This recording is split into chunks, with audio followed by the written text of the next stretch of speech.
Though the discussions on this podcast might be mystic, the language and themes can be anything but holy. Hey y'all, I'm Grace, and this is Mediocre Mystic, the podcast where we explore how mediocre makes the world go round and how mediocre works in mysterious ways. Thanks so much for joining me. I'm at my best in a messy, middle-of-the-road muddle, said Harold Wilson, 2 times Prime Minister of England. In this episode, we're going to talk about all things messy, muddled, and mystic. In our current American English, mediocre is defined simply as of moderate quality. Synonyms are ordinary, common, average. A quick Google search will tell you that. Our current interpretation when we hear it on a school report or a job review will tell you that. However, its 16th century Latin root is a little different. It means the middle of a rugged mountainous range. So, a few years back, my wife and I decided to take the hike of Sabino Canyon up to Seven Falls in Tucson, Arizona. We got about halfway up, and there was a confusing bend on the trail. We took the wrong one. So, we were up a very steep, rocky, cacti-filled cliff. We got to a point where we had to decide to risk sliding down into a large ravine filled with questionable plants and long green grass. The only fucking long green grass in the southern half of Arizona, of course, would be here and now. Not knowing what lied beneath and hoping we wouldn't break our necks or find a rattlesnake there ready to plunge its venomous teeth into our legs, we were literally saying, "I love you," in a manner that meant, "I sure as shit hope we make it out of this one." So once we reached the bottom, after we gathered ourselves and realized what we had just done, somehow unharmed, we found a number of cooling ponds formed by the snow melting and running down. We dipped into those, and then we decided, though they were beautiful, we had made it this far, so let's forge ahead to Seven Falls. We did indeed reach Seven Falls. So you may be wondering, how in the hell is this the middle of the rugged mountain? You made it all the way up the pass. Well, my friends, once you get to these beautiful chilly falls and the 2 large pools they run into, you look up and the mountain pass goes on for what seems like infinity. You see, we weren't at the mountaintop. We were in the oasis, which was our destination. That mediocre middle of the rugged mountain range was hard fought and hard won that day. We then made it back to the trailhead, of course with only 2 minutes of missing the shuttle to get us back to our vehicle so we could reach home. We were tired, beaten up a bit, but ultimately so proud and satisfied we had achieved this mediocre feat. We then ate a very heroic ton of pizza and beer, and I would call that a communion of sorts. It was a messy, muddled hike.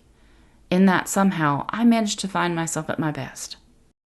I often think somehow is just another word for mystically. Mystically, I managed to find myself at my best. In my fear, I found the mystic exposed itself to me. Often it's said, "Fear not," in religious circles. Often in political circles, you have nothing to fear but fear itself. Well, for me, in that moment, fear made me one with my maker. It made me reflect over my life in that flashing movie people often speak of, and it was indeed a mystical moment, full of all those middle-of-the-road, messy, muddled memories, filled with pain and healing, regret and love, sorrow and happiness.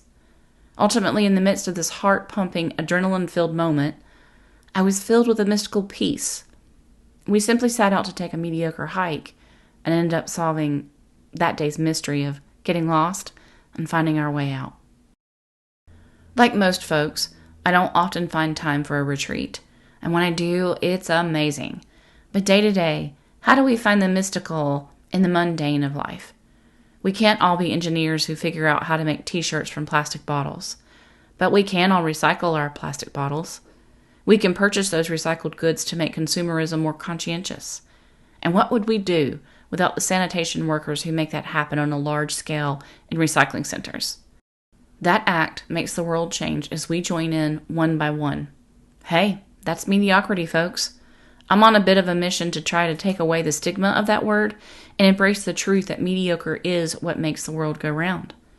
So how do we tap into the mystical in the midst of our monotony?